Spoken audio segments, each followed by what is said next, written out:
Sir నమస్కారం sir. నమస్తే sir, తెలంగాణలో ఈ బిల్డింగ్లు కూల్చివేత అండి, ఇది రాజకీయంగా చూడాలా లేకపోతే కక్షపూర్తి చర్యలుగా చూడొచ్చు అంటారా? అంటే మనం ఏ దృష్టిలో చూస్తే ఆ దృష్టి కనిపిస్తుంది, అది చూసే దృష్టి బట్టి ఉంటుంది.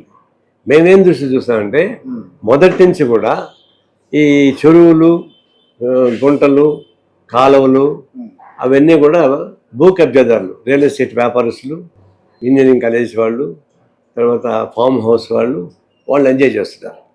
అదే పేదవాళ్ళని తీసుకెళ్ళి గవర్నమెంట్ స్థలాలు వేస్తే ఒంటికాయ దాడి చేస్తున్నారు.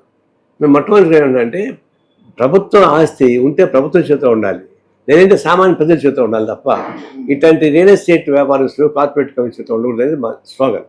అది కంటిన్యూ అవుతుంది, ఫైట్ చేస్తున్నాం. ఇప్పుడు రేవంత్ రెడ్డి వచ్చిన తర్వాత ఈ చెరువులు కుంటలకు సంబంధించిన ఒక ఇది తీసుకుంటున్నాడు.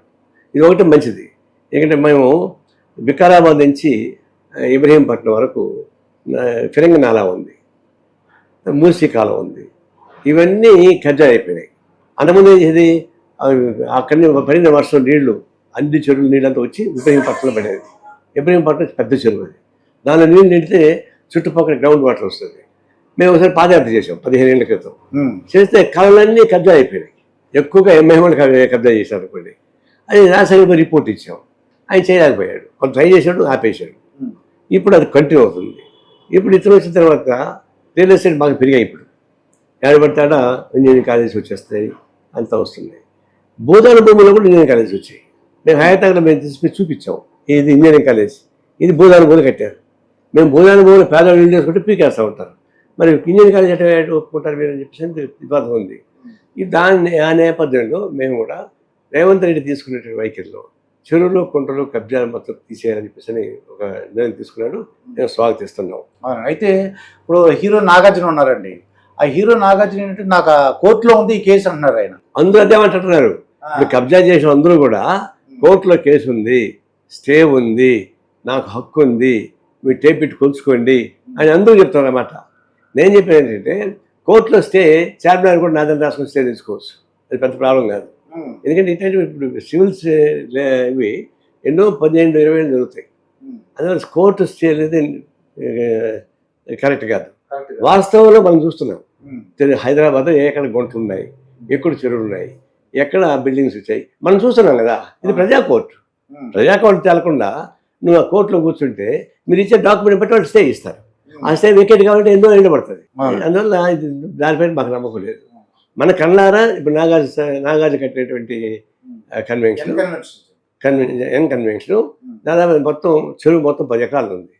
అందులో ఈయన మొత్తం 1 ఎకరా 2 ఎకరాలతో రాజశేఖర్ రెడ్డి లీజుకి ఇచ్చేట్టున్నాడు. దాన్ని అడ్డం పెట్టుకొని మొత్తం కబ్జా చేశాడు. ఆ చెరువు సగం పూడిపోయింది. ఇది ఒకవేమో రోజుకి 10 లక్షల నుంచి 50 లక్షల దాకా వసూలు చేసుకొని ఫంక్షన్ కట్టించుకుంటున్నాడు. అదేమో చెరువులో ఉంది. ఒకవైపు చెరువులు ఈయన పెట్టుంటే చెరువు అవతల నుంచి బిల్డర్స్ వాళ్ళు తవ్విన మట్టి అని తీసుకు అప్పకపోయేస్తున్నారు. అటు నుంచి వాళ్ళు పూడ్చుకుంటూ వస్తున్నారు, ఇటు నుంచి ఈయన పూడ్చుకుంటూ వస్తున్నాడు. ఇంకా 4 ఏళ్ళు పోతే ఆ చెరువే కనపడదు. ఇప్పుడు మా సమస్య ఏంటి, అట్లాంటి చెరువులు పోతే వాటర్ బాడీస్ ఉండవు. వాటర్ బాడీస్ లేకుండా పోతే కబ్జాలు వస్తాయి. రెండోది చెరువులు పూడ్చేస్తే ఇప్పుడు కొద్ది వర్షం పడితే ఎందుకు మొత్తం జామ్ అయిపోతుందండి, ఎందుకు కార్లు కొట్టుకుపోతున్నాయి. నేను మదాపూర్లో రాత్రి 7 గంటలకు సినిమా నుంచి వస్తుంటే కార్లు కొట్టుకుపోతున్నాయి. అంటే వర్షం పడితే దానికి దారి లేదు, మొత్తం మూసిపోయినాయి, అందులో వచ్చి ఊరి మీద పడుతున్నాయి. అందువల్ల మొత్తం అదొకటి. ఇంకొకటి కాలుష్యం, ఇంకొకటి ఎకలాజికల్ బ్యాలెన్స్, ఇవన్నీ తప్పుతున్నాయి. అది అంటేటప్పుడు చెరువులో కొంటలు యాజ్ ఉండాల్సిందే, దాన్ని ఎంకరేజ్ చేసే మీద దాడి చేసి వెకేట్ చేయించాల్సిందే. వెకేట్ చేయడమే కాదు, వాళ్ళ చేతనే డబ్బులు ఖర్చు పెట్టించి మళ్ళీ ఆ చెరువులు యథావిధిగా రిపేర్ చేయించాల్సిన అవసరం ఉందని మేము డిమాండ్ చేస్తున్నాం. అది మిగతా చోట కూడా కార్పొరేట్ ఇంజనీరింగ్ కాలేజెస్ ఉన్నాయి, తర్వాత ఫామ్ హౌసెస్ ఉన్నాయి, తర్వాత ఫంక్షన్ హాల్స్ ఉన్నాయి, ఇవన్నీ కూడా వెకేట్ చేయించాల్సిన మాకు. అంటే ముందు ఎంతో కొంత అంటే పొలిటికల్ ఇన్ఫ్లుయెన్స్ చేసి కొంత తీసుకుంటున్నారండి స్థలం. మీరు అన్నట్టు రాజశేఖర రెడ్డి గారు హయాంలో ఆయన ఏమో తప్పే కదా. ఆయన కూడా ఏ ముఖ్యమంత్రి అయినా సరే వాటర్ బాడీస్ ఈరు. ఇప్పుడు మేము పేదవాళ్ళు అప్లై చేస్తామండి పట్టాయమని, కాలువ పరమోగులకి ఇవ్వరండి, మాకు ఎవరు చెరువు పరమోగులకి ఇవ్వరు, కాలువ పరమోగులకి ఇవ్వరు.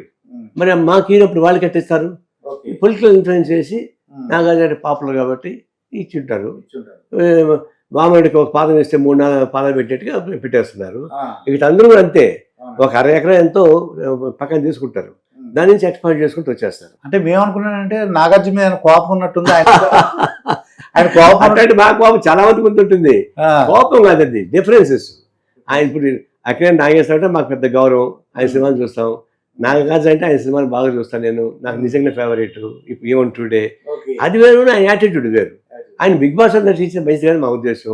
అది ఒక హీన సంస్కృతి. హీన సంస్కృతి హైయెస్ట్ సంస్కృతి అని మీరు హీన సంస్కృతి ఎందుకు వస్తారు, ఆ డబ్బులు మీకెందుకు, మీకు ఆల్రెడీ మారుస్తున్నాయి కానీ చెప్పేసి నా ఉద్దేశం. అందప్ప అంతకన్నా మించి దానికోసం ఖచ్చితంగా దేని పోయింది కాదు. ఇది అది సెంటర్లో, హైదరాబాద్ నడి సెంటర్లో ఉన్నటువంటి చెరువుని అట్లా ఆగుపోయి చేస్తే అన్యాయం అని చెప్పేసి మా ఉద్దేశం. ఇప్పుడు రేవంత్ రెడ్డి ముందుకు వచ్చాడు, దెన్ వీఆర్ సపోర్టింగ్ ఇట్. అంతేగాని నాగార్జున వ్యక్తిగత కష్టం నాకేముంది. అంటే బిగ్ బాస్ మీద కక్షతో మీరు ఇది చెరువులు కూల్చమని చెప్పారు, అలాగే ఆ డబ్బులు కూడా వసూలు చేయమంటున్నారు. అవును, ఆ చెరువు పూర్తి చేశాడు, ఎంతో డబ్బులు సంపాదించాడు, ఆ డబ్బులన్నీ కూడా ప్రభుత్వానికి ఇవ్వాలండి. ఇప్పుడు ప్రభుత్వ ఆస్తుల నుంచి డబ్బులు సంపాదించి కోట్లు కూడా పెట్టుకుంటే ఆ చెరువులు ఎవరు బాగు చేస్తారు? ఇప్పుడు ఆ చెరువును బాగు చేయాలంటే ఆ డబ్బులు 5 వసూలు చేయాల్సిందే, మళ్ళీ యాజిస్గా పెట్టాల్సిందే, చుట్టూ చెట్లు పెట్టాల్సిందే. చెట్లు పెట్టడం ద్వారా ఆకు పచ్చదనం వస్తుంది, బాడీ నీళ్లు ఉంటాయి, అవి రిపేర్ ఖర్చు అవుతాయి కదా. మరి ఆయననే ఖర్చు పెట్టేసారా, ఇంకోటి పెడతారు? అనుభవించావు కాబట్టి, లాభాలు సంపాదించావు కాబట్టి వేరే పెట్టాలి. మా డౌట్ ఏంటంటే ఇదేమైనా కక్ష అంటే రేవంత్ రెడ్డి గారి మీద ఏమైనా ఇన్ఫ్లుయెన్స్ కానీ ఆయన పదవికి ముప్పు ఏర్పడుతుంది అంటారు ఏమన్నా? రేవంత్ రెడ్డి గారి సీఎం పోస్ట్ మీద ఇటువంటి, అంటే వీళ్ళందరికీ మరి శత్రువులు ఎక్కువ మంది అయిపోతున్నారండి. అంటే శత్రువులు ఉండాలని చెప్పేసి ఈ సమాజాన్ని క్షీణించేటువంటి సపోర్ట్ చేస్తే ఆ పదవి ఎందుకు ఉండాలా? నేను అందుకే చెప్పా, రేవంత్ రెడ్డి పులిమిని సవారు చేస్తున్నాడు, పులిమిని సవారు చేస్తున్నాడు. ఆ పులి మధ్య దిగితే అది తినేస్తుంది, దిగకుండా కూర్చుంటే అడవిని తీసుకెళ్తాది. ఇప్పుడు నా తాత్పర్యం ఏంటి? అడవిలోకి తీసుకెళ్తారు, ప్రజలకు తీసుకెళ్తుంది ఆ పులి. మీరు పులిమిని సవారు చేస్తున్నారు, ఆ పులి అడవిలోకి తీసుకెళ్తుంది, మనం తీసుకోదు, మన జనంలోకి తీసుకెళ్తుంది. నువ్వు మధ్య దిగినావు అనుకో, వీళ్ళు తినేస్తారు. కాబట్టి you go with the people, ఇది ఆబ్బాకు మధ్యలో ఆగితే మనం అయిపోతుంది చెప్పచ్చు. అది మా ఉద్దేశం. పదవి జనం వస్తుందంటారా, అది ఫైట్ చేస్తారు, జనం సపోర్ట్ వస్తుంది కదా. మంచి పని చేస్తున్నప్పుడు జనం కోరుకుంటారు. ఆ తర్వాత మా డిమాండ్ కూడా, మల్లారెడ్డి ఉన్నాడు, ఇంజనీరింగ్ కాలేజ్ మొత్తం చెరువులు కట్టేశాడు. అవును. ఇప్పుడు పల్లా రాజేష్ రెడ్డి ఉన్నాడు, ఆయన అట్టే కట్టేశాడు. ఇప్పుడు ఏమంటారు, మీరు టేబుల్ తెండి కొలుచుకోండి అంటారు. చెరువులు మొత్తం మట్సం పూజ చేసి బిల్డింగ్ కట్టాక టేబుల్ తీసి ఏడ కొలుచుకోవాలా? చెరువులు బ్రహ్మాండం లేదు అక్కడ, ఏడ కొలుచుకోవాలా? ఇది పేరు చెప్తున్నారు. ఎంఐఎం వాళ్ళు ఏం చెప్తారు, ప్రభుత్వ ఆఫీసులు కూడా చెరువులో ఉన్నాయి, దాన్ని కూడా మీరు కూల్ చేస్తారని అడుగుతున్నాడు. ప్రభుత్వం కట్టినటువంటి బిల్డింగ్స్ అన్ని ప్రభుత్వం ప్రజలకు ఉపయోగపడతాయి, ప్రజాసేవకు ఉపయోగపడతాయి, అదే వ్యాపారం చేసుకోవడంలా. అవును. మీరేమో మెడికల్ కాలేజీ కట్టుకున్నారు, ఇంజనీరింగ్ కాలేజీ కట్టుకున్నారు, ఫామ్ హౌస్ కట్టుకున్నారు, కన్వెన్షన్ హాల్స్ కట్టుకున్నారు. దీనికి గవర్నమెంట్ ఒకటేనా? అది మేము ఒప్పుకోము. అయితే ఒకటి గవర్నమెంట్ ఉంటే అది అగ్రపక్షం వేసి ముఖ్యమంత్రి క్లారిఫై చేయాలి. ఆయన కట్టినటువంటి ప్రభుత్వ ఆఫీసులు ఉంటే దానికి ప్రత్యామ్నాయంగా ఆ చెరువు అనే చోటు తిరిగిస్తాడా, అది అగ్రపక్షం వేసుకొని మాట్లాడుకోవాలా. అంతేగాని ఈ ప్రైవేటు కబ్జాదారులు ఇప్పుడు ప్రభుత్వ కార్యాలయాన్ని పోటీ పెట్టి అదే బతికిపోవడం అనేది అవకాశం. నేను దాన్ని అంగీకరించాను. ఇంజనీరింగ్ కాలేజ్ కానీ మెడికల్ కాలేజీలు ఆల్రెడీ కట్టిస్తారండి, అవి కూడా కూల్చితే మరి స్టూడెంట్స్ ఏమైపోతారు? కూలిస్తే వాళ్ళకి జాగాలు చాలా ఉన్నాయి కదా, లేకపోతే ఒక పని చేయాలా? తెలుసు మరి అట్లపక్షం చెప్తాము. వాళ్ళు ఎంత జాగా ఆక్రమించారు, ఇంకొక చోట భూములు కొని చెరువులు తయారు చేసి ఇవ్వని చెప్పండి. ఓకే. ఇప్పుడు ఒక అదే ప్రాబ్లం అయితే, అదే వాళ్ళు ఎన్ని ఎకరాలు ఆక్రమించారో అన్ని ఎకరాల భూమి కొని చెరువులు తయారు చేసి ఇవ్వని చెప్పండి. అంతేగాని మేము బిల్డింగ్ కట్టేసాం కదంటే అక్కడ మార్చిన ఉంటే ఇప్పుడు ఆకుపోయి చేయడం లేదా, బ్లాక్ మనీ ఉంటే హ్యాండ్ ఓవర్ చేసుకోవడం లేదా, అంతే. అక్కడ మార్చిన నేను స్వాధీనం చేసుకోవాలి గవర్నమెంట్, ఇంకొక మార్గం లేదు కదా. అంటే పల్లా రాజేశ్వర రెడ్డి గారు కానీ లేకపోతే ఇంకా చాలా ఇన్ఫ్లుయెన్స్ పర్సన్ ఉన్నారండి, ఎంఐఎం వాళ్ళు ఉన్నారండి, చాలా మంది ఉన్నారండి, వాళ్ళందరూ కూడా ఇన్ఫ్లుయెన్స్ ఉన్నవాళ్ళే. అయితే ఇన్ఫ్లుయెన్స్ ఉన్నా కూడా రేవంత్ రెడ్డి నేను గట్టిగా నిలబడతా అని చెప్తా ఉన్నాడు. ఓకే. నేను కృష్ణుడు నాకు ఇచ్చిన కృష్ణాష్టమి రోజున కృష్ణుడే నాకు శక్తి ఇచ్చాడు అంటున్నాడు. కృష్ణుడు శక్తి ఇచ్చిండొచ్చు, కృష్ణ జన్మస్థానం గుర్తుపెట్టుకో. ఆ కృష్ణ జన్మస్థానం బాగా చేసి మీరు వాడిని పంపిస్తారు జైలుకి, మీరు మొత్తం తెలుసుకోండి. అలాగే జన్మస్థానం కూడా కృష్ణ జన్మ అంటే ఇది జైలు. అవును కదా. కృష్ణ జన్మస్థలం అంటే జైలు అనమాట. కృష్ణ అంటే కృష్ణ 10,000 మంది పెళ్ళాలు ఉన్నారండి, మరి 10,000 మంది పెళ్ళాలు చేసుకుంటారా? ఇది కృష్ణాష్టమి అంటే మరి కృష్ణ జన్మస్థానం ఉంది, జైలు ఉందండి, దానిలో బాగా చేయండి. మీకు చేత అయితే వాళ్ళని జైల్లో పెట్టండి, వాళ్ళ దగ్గర నేను జైల్లో పెడితే జైలుకి పోయండి, కానీ జైలు మాకు శుభ్రంగా ఉండాలి. అది